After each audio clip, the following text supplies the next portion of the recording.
d'una dimensió que és més gran a un llibre que és més petit.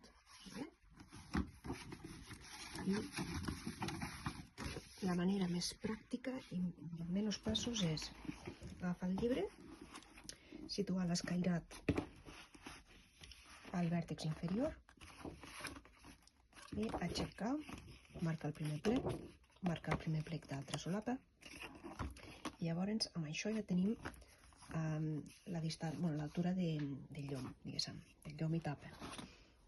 Amb un regle preferiblement metàl·lic, perquè tallarem un cúter, posem per davall i amb el llibre una altra vegada deixant aquí uns mil·límetres a dalt i baix, situem el regle, que també que sobresurti uns mil·límetres per aquí, de cortesia. Llavors aquí faríem una marca amb el llapis de punta a punta.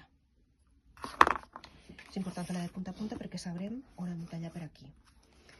Després de fer aquesta marca faríem el mateix per aquí. Deixaríem uns mil·límetres, que aquí es veu, uns mil·límetres de cortesia i faríem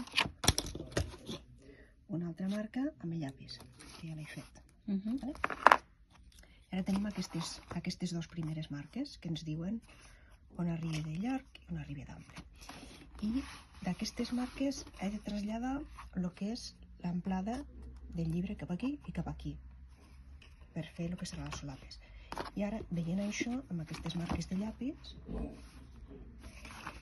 veiem que el que hem de treure és d'aquí fins aquí, això ens sobrarà, d'aquí fins aquí, tot això sobrarà, i d'aquí fins aquí, tot això sobrarà. Jo ho marco en llapis perquè així no ens equivoquem a l'hora de fer els talls amb el cúter. Ara trauríem el llibre i ens posem... Hi ha dues maneres. El primer, fer els plecs. Anem a fer primer els plecs. Això preferiblement damunt d'una base d'aquestes, un cúter Muppet, una base de tall. Fem el primer plec.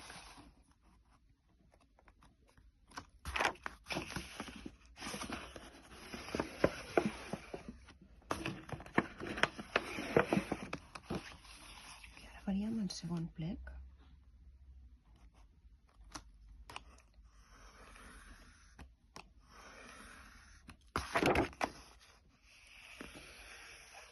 Només el marco a la zona que això ho he de tallar, no m'hi esforço en fer el plec allí. I després aquests dos plecs, el mateix.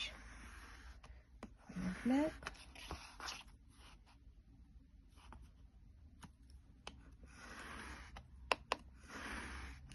I l'altre plec. I ara aquí tallo els sobrants.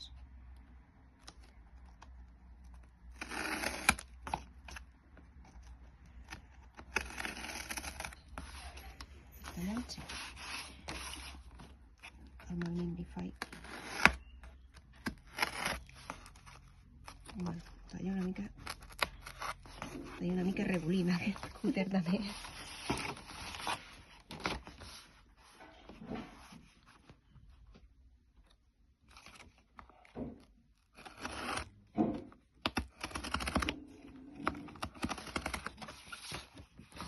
Faig una mica desdentat. Sí. Aquí he de treure això i això.